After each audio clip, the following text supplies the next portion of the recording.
Chapter 4. The Storm Shades Bard. Wake up, Sen insisted. Bard rolled over. Bard, Sen, he grumbled. She was definitely more of a morning person than him. When Kai nudged him, he stirred and sat up. Sen was up in a tree looking down at him. She seemed worried. Bard noticed the fires were out and the forest seemed to hum with tense energy. This was enough to get him up. He pulled on his clothes, straightening them out as he walked over to her. Kai rose and stretched. "What is it?" he asked, trying not to yawn. "There are storm clouds," she said, and Bard straightened. "Storm shades again." He started to climb, but Kai came over and pushed him up the tree faster. Bard thanked Kai before looking out where she was indicating. Black clouds rolled at the edge of the horizon, moving around the mountains unnaturally. There was a higher layer of normal-looking clouds above them. Then he saw a flash of white and specks of white moving in the lower clouds. He gritted his teeth. Definitely storm shades. They seemed to be drawing irregular clouds towards them. He grabbed Sen's attention and indicated they should climb down. She was swiftly on the ground while Kai helped him down. "Are those?" "Yes, storm shades. We can either try to outrun them, or we can stay here and seek shelter with Elder Steadfast. But she doesn't want us to stay. She won't turn down someone seeking shelter from the storm, but yes, she wouldn't like it." Sen grew somber at this. Bard began to pack their things and she silently helped. When it was all done, Bard pulled out a short wind instrument and played with the trees. He saw them part the way towards the center and climbed onto Kai. He reached out a hand and helped Sen climb on board before they took off. Sen's arms wrapped around his middle as her head leaned against his shoulder blades. The tense energy grew as they got closer. Smaller trees were being ushered to the center, and the smallest ones were being carried with their lumps of earth towards Steadfast. Kai avoided the rushing of the trees and shifting of the earth. The dodging and weaving from avoiding getting in the way or trampling the younger trees was drastically slowing them down. Would it be better to leave? Sen asked, and Bard wondered how to explain this to her. "Not really," he said. She hadn't experienced storm shades, and it would be a risk to try to outmaneuver them. If they got caught, well, he didn't want to dwell on that possibility. When they reached the center grove, it was packed, but there was a small clearing as if set aside for them. Kai weaved over there and settled down. Bard jumped off and helped Sen get down. As they hunkered down, Bard held Steadfast's token and bowed as he let it slip on its string. Sen also bowed, mimicking him.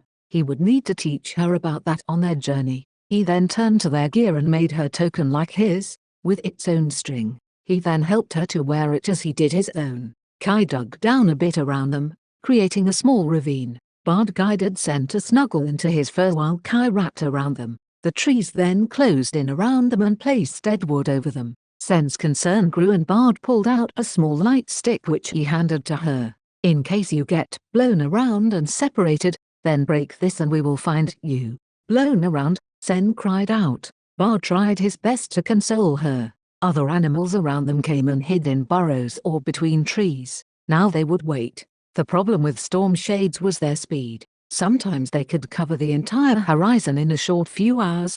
Other times they grew in the distance and moved heavily at night, since their cloud cover hadn't moved. And then there was their winds and rains. It wasn't necessarily heavy rain, but it was annoying, and the winds whipped those drops at speeds that cut and harmed those around them. If they were really unfortunate, these storm shades would have lightning that arched between targets. The trees here would work to spread the damage so it wouldn't be lethal, but it was still frightening. They munched on food from their packs, and Kai slowed his breathing and tried to sleep so not to consume very many resources. They drank in rations in case the water would be dirted when the storm hit, which it did hit. Near the end of the day, Bard held onto his token to add to the melody of the woods. Night with storm shades was terrifying since the shades were unaffected by it as they swarmed. The noise of the storm also competed with the melody of the woods, though Steadfast was especially persistent with these conditions. They rode through it, with more branches being tossed on top of them, and some animals taking refuge with them. When the wind died down for a bit, Sen stayed huddled next to him as they passed through the night. When daylight began to filter and the winds had stopped and so had the rain, Bard and Sen helped Kai get unearthed from the fallen branches. Some of the little trees had been killed in that storm, and the ones who had tried to protect them were visibly sad. but many survived, so there was reason to rejoice. However, once Kai had stretched and they had restocked on some clean water, Steadfast kicked them out. Sen was shocked at the forest outside of Steadfast's domain. It was in shambles, destroyed and yet still somehow living. The trees out here told of a different tale than the ones in her woods. Bard felt a tug on his sleeve. He looked back at Sen, who stared at the landscape. As his gaze connected with hers, he could sense how distraught she was. "Sen," he sighed, "this is normal outside of an elder's protection, and especially around here," he said. "They will grow back. But there is no one who—" She seemed lost on how to voice her thoughts. "Who will mourn for them?" "Sen." "I?"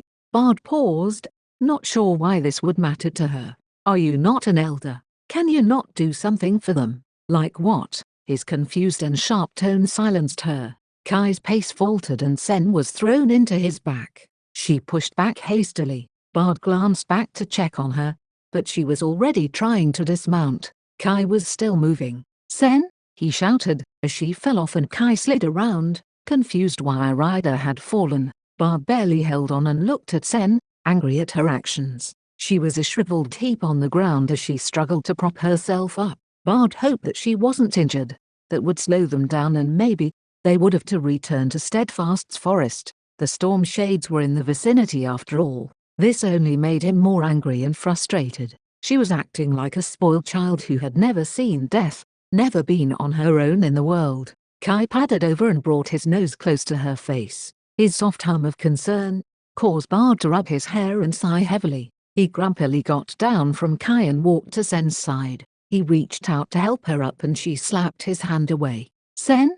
Bard complained and her face snapped to look at him. Tears streaming down her face, she looked fierce and indignant. Bard knew that face. She was casting blame at him, just like all the others he had come across in his travels. For what? He wasn't sure, but he didn't like it. "Get on, we need to keep moving," he said firmly. Sen drew herself up and stood still. Her unflinching stare was getting on his nerves. "No." Bard paused and heaved a sigh. Anger and frustration wouldn't help in this, and it would only build as they miscommunicated. "Why?" he asked in as neutral of a tone as possible. "Is there nothing you can do for them?" she asked, indicating around them at the broken landscape. "Sen, these trees are not part of an elder's jurisdiction. They didn't choose that. They did and they didn't." Bard's feelings were threatening frustration and resentment. She was the reason they were in this predicament. "If we stay, the storm shades could come back," he tried to explain. Sen visibly shrunk, but her eyes still held hurt and determination. "Why does it matter to you? Would you threaten our lives on this, so you can do something?" she asked. I didn't say that," he groaned. There is something I could do, but it's on an individual scale. There isn't something for widespread devastation, and it's mostly reserved for an elder's passing, or the death of their forest." Sen looked at him confused, and he re-explained in Dryadic as best he could. Sen's countenance fell as he finished. "Oh." That was all that escaped her mouth, and she walked towards Kai with reluctant steps. Her attitude both pained him, that he had let her down, as well as irritated him. He would need to teach her what an elder, or bearer of tokens, was and did. As he began to walk behind her, his mind unwontedly combed through his memories and what he could do for this destroyed land. It kept coming up blank. Was there really nothing he could do? No ritual or song to mourn for the departed, or bless the land on its recovery? Was there no sounds to encourage the trees to seek refuge with Steadfast or some other elder, instead of bear the brunt of the storms on their own? As Sen climbed back onto Kai, he looked out once more, trying to see what Sen saw. Some way to understand her instead of what his memories and mind saw. Wasn't that the way an elder would behave? Seek understanding and then try to create a solution, or ease the burden. He climbed onto Kai as the answers eluded him. They rode in silence, neither able to fully accept the outcome, but seeing no way to change it. With each passing moment, the unease in Bard's heart and mind grew. There had to be something he could do, but his inability to see an answer kept him on Kai's back. As they left the destruction, Bard's mind wouldn't rest. He groaned as he pulled on Kai's harness, urging his friend to stop. Kai paused and his large head looked back. As Bard indicated back where they came from, Kai seemed reluctant but then happy and excited. Perhaps he too wasn't pleased with this outcome. As they turned about, Bard tried to figure out his emotions. There was relief, but there was also a bit of an unhappy attitude at this. He knew he couldn't perform any right with this attitude, so he worked on resolving and reconciling it. He then looked back at Sen, who seemed hopeful, but still hurting. The hurt that lingered in her eyes is what bothered him. She was getting what she had asked for, and yet she was still hurt. As Kai stopped, and they dismounted, Sen seemed embarrassed. "Bard," she said, breaking the silence. He inclined his head to listen, but didn't say anything. "I'm sorry. You're doing this because I..." Her words stopped his tracks. "No, Sen, you were right. I should have acted more like the elders I represent. I'm sorry for responding the way I did, but I was also wrong. I shouldn't have jumped or acted that way. It's unbecoming of a leader and a dryad." Her words swapped and Bard paused as he followed what she said. The resentment was starting to dissipate at her words. "Let's both try better next time, okay?" he asked, reaching a hand out to her. She nodded and walked over as she gave him a hug. Bard let his arm wrap around her as the frustration stilled, and he was able to breathe a bit easier. Anger was not an emotion he needed or wanted, and it certainly didn't serve them well. "Well, so we don't do this again. Why did this matter to you?" He listened as she explained how those of the Silverwood took care of seedlings since they were rare, and how they respected the trees that passed on. It made sense that seeing all this death and treating it so flippantly bothered her. Bard also explained that in their travels, they would come across many areas that experienced hardships and lack of resources. It was normal to see this sort of destruction and cruelty and take it at face value. Kai sat by attentively as they discussed. He nudged Bard out of their discussion and with his big nose, indicated to the storm clouds out by the hills. There weren't signs of storm shades under them, but it wouldn't be wise to stick around much longer. Bard thanked his friend and looked out at the destruction. With no elder nearby, and the trees not beholden to an elder, it would be wiser to forego using the tokens. With this in mind, he scrambled across their things on Kai, and secured a simple flute. He smiled as he saw the old, unpolished design, his first instrument, and one he had made. It brought back quite a few memories. With a fluid motion he was off Kai, and standing by himself in the destruction. Bard stood there for a time, listening. Then he sat down. No tune came to him, but there was something almost imperceptible. It was quiet, subdued, and the tune seemed broken. He listened harder and his mind naturally filled in the missing notes.